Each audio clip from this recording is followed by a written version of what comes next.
నేను రవాణా శాఖ మంత్రిని. తెలంగాణలో ఆటో కార్మికులు సమ్మెకు పిలిపించారు. నేను ఎందుకంటే హైదరాబాద్ లో లేను కాబట్టి నేను ఆ సంఘాలకు నేరుగా వ్యక్తిగతంగా విజ్ఞప్తి చేస్తున్నట్టే భావించండి.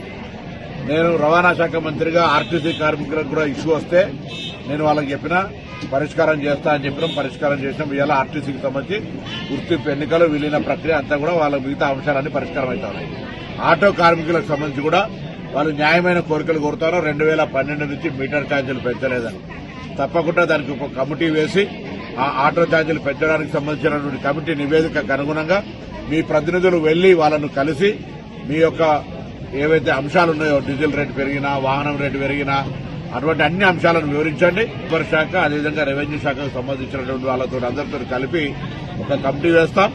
తొందరలోనే ఆ కమిటీ వేసి ఆ యొక్క 2012 తర్వాత పెరిగినటువంటి ఛార్జీలను పెంచుతాం. ఎంత అనేటువంటిది మనం సమిష్టిగా నిర్ణయం చేద్దామనే మాట మనం చేస్తాం. రెండవది సంక్షేమ బోర్డు అడుగుతా ఉన్నారు.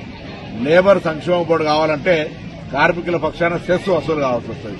దానికి కూడా నేను అన్ని సంఘాలను కోరినా సంక్షేమ బోర్డు వేయడానికి కూడా కేబినెట్ అనుమతి ఇచ్చింది.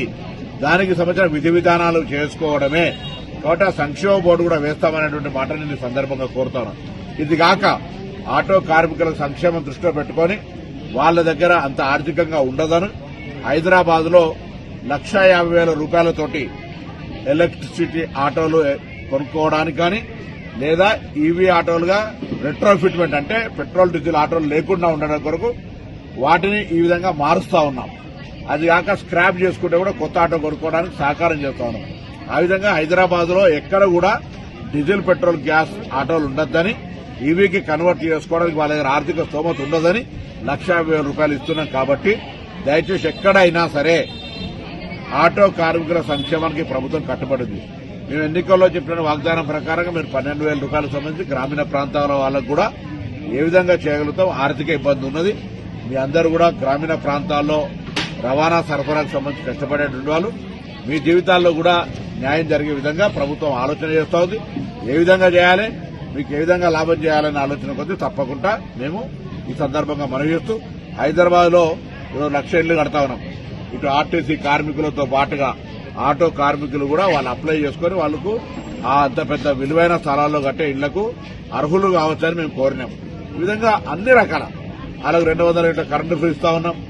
ఉచిత బస్సు సౌకర్యం కలిగేస్తా ఉన్నాం. వాళ్ళ కుటుంబ సభ్యులు పోయేది అట్లా రకరకాలుగా సంక్షేమ కార్యక్రమాలు, రేషన్ కార్డులు ఇస్తా ఉన్నాం, సన్నబియ్యం ఇస్తా ఉన్నాం. ఇన్ని కార్యక్రమాలు జరుగుతా ఉన్నాయి. కాబట్టి ఇటువంటి అంశాల్లో కూడా మీ పట్ల ప్రభుత్వానికి వివక్ష లేదు. ఈ ప్రభుత్వం పక్షాన రవాణా శాఖ మంత్రిగా నేను మీకు విజ్ఞప్తి చేస్తా ఉన్నా. సమ్మె ద్వారా ప్రజలను ఇబ్బంది కలిగేసేటువంటి ప్రయత్నం వద్దు. మీరు తప్పకుండా మీకు కావలసినటువంటి రెట్రోఫిట్ ఏదైతే ఎలక్ట్రికల్ ఆటోలు చేయడానికో 1,50,000 ప్రతి ఆటోకు మా ప్రభుత్వం సహకారం చేస్తా ఉంది. అదేవిధంగా 2012 తర్వాత పెరిగినటువంటి రేట్లను పెంచడానికి కమిటీ వేసి పెంచుతాం. ఎంత అనేది మనందరం కూడా కలిసి నిర్ణయం తీసుకుందాం. దాంతో పాటుగా సంక్షేమ బోర్డు కూడా ఏర్పాటు చేస్తాం.